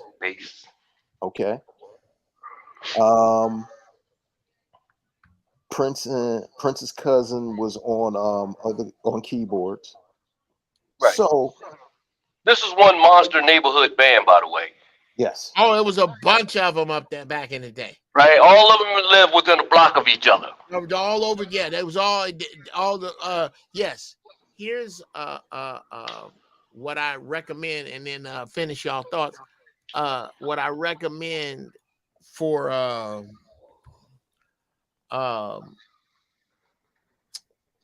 Prince Princeophile viewing is let me see if I can catch this before it makes noise, because I don't want it to. Oh no, I do not want you to make noise right now. I need to find okay, now where is it? Okay, bring it back down. I have to remove it from the studio. Man, that sucks, because I'm looking for a track in particular that I do that sounds like that I purposely did sound like Prince, but fuck it. It says I should have had it ready earlier. But yes, please finish that thought. Well, we gotta remember, it's not just Prince. It's all the motherfuckers, man. Andre, Jimmy Jam, Terry, Morris, Pep Wiley, all them, man. All them niggas, man. Oh yeah. Because like when you had, like you said, when you hear that when you hear how the way those drums were playing, right? When you automatically hear that, but also when you hear how the way that bass comes in, you automatically know that's a Minneapolis bass. And when you hear how the way that break, like you said, the break on them cymbals, how the way he's crashing on them cymbals, that is a Minneapolis crash. And how the way, like you said, he's not the most technical, but he's in the pocket. He knows how to, funky, man. He's, as a matter of fact, his mistakes make up a lot of the pocket. Did you see when he made that mistake here? He doubled up on that kick drum to get back on the groove. Oh, bruh. And it fit. And if you listen to those, almost exactly Irresistible Bitch. Yes. And it's his sound. And I don't know, again, I don't know if he's responsible for the sound or if the sound came from some other place. But at any rate, I dig it. What's going on, Antoya? What you got to say, sis? Oh, I was just saying Happy New Year to everyone. Oh, hey. Happy New Year. Happy 2024 and everybody that's in it. Well, where are you that's so light in the back? That's the light I have on. I hate the camera view because it messes up stuff. So let me turn it off. Okay, no, because here's the deal. I really hate to do this to you, but I'm kicking everybody the hell out of here. Everybody has to go. And it sucks because y'all took the damn show in a direction that last thing I thought I was gonna be talking about was Prince. But my favorite one of Prince and Michael Jackson is a musical subject. Okay, here's what we really gonna need to be doing, ladies and gentlemen. Put a P21 in the chat. Thank you. Put a P21 in the chat if you have this book. Everybody, I'm telling you, go out and buy the Angry Man Standard. You ain't got to floss with the hard copies like me. I got the hard copy because I'm trying to support my man. It's $30-40 on Amazon.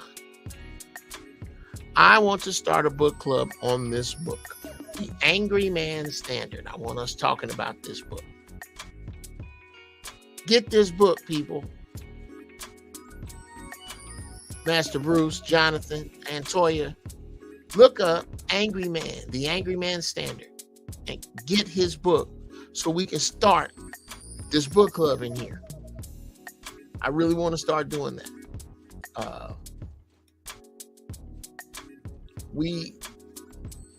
We went